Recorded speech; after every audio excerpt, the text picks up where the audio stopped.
Policeman Jerry Hill, has been at police headquarters and has been in the room some of the time, the room in which Oswald has been questioned.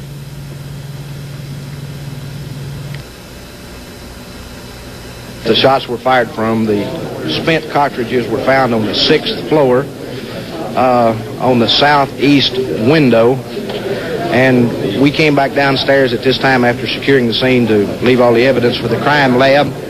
When we got back downstairs and were talking to one of the officers on the street about what we had found upstairs, we received notice by a citizen who was using a police radio that an officer had been shot in the Oak Cliff section of the city. That was Mr. Tippett. That was Tippett. At this time, Sergeant Owens and I were instructed by the inspector in charge at the scene to report to Oak Cliff and begin the investigation out there.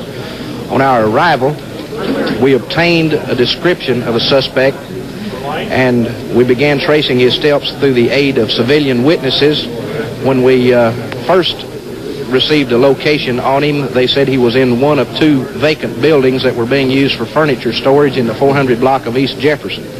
We reported to this location and called for some assistance to secure the buildings, and at that time we went into the buildings, checked them out to determine that the suspect wasn't there.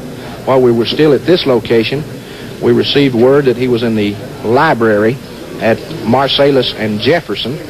We reported to that scene, and then we found out this was also a bogus call. But then the third call, which proved to be the charm, came out that the suspect had entered the Texas Theater some 5 blocks away. When we arrived at this location, we secured the building from the outside, and then Ray Hawkins and N.M. McDonald, C.T. Walker, Bob Carroll, Paul Bentley, K.E. Lyons, myself, and other officers went into the building, and we began a systematic check of all the suspects or all the people who were in the theater. As Officer McDonald approached a suspect sitting on the 3rd row from the back of the theater, the suspect jumped up, yelled, "This is it," and took a swing at the officer. Officer McDonald started to grapple with the man as he reached for a gun which was concealed under his shirt, and the gun was fired one time by the suspect, but luckily it misfired. The pin hit the shell, but it did not fire. McDonald yelled for help, and the other officers in the theater and I managed to subdue the man, disarm him, and handcuff him. At that time, we brought him out of the building, put him in a squad car, and brought him straight to homicide and robbery and turned him over to Captain Fritz. Who were those officers, Jerry?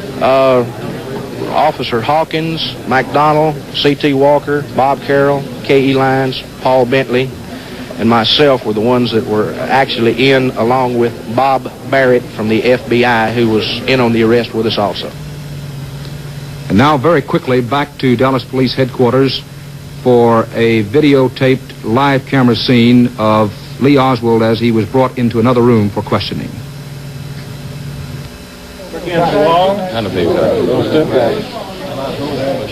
Here is the suspect. Will you roll it, please? The suspect is coming. Back against the wall. All right, these people have given me a hearing without legal representation or anything. Did you shoot the president? I didn't shoot anybody, no, sir. You just heard Oswald, who said he did not shoot anybody. I'm being pummeled here. Being pummeled very heavily. You just heard Oswald say, "I did not shoot anybody." Lee Oswald has been charged with the killing of a Dallas policeman. He has not been charged in connection with the death of President Kennedy.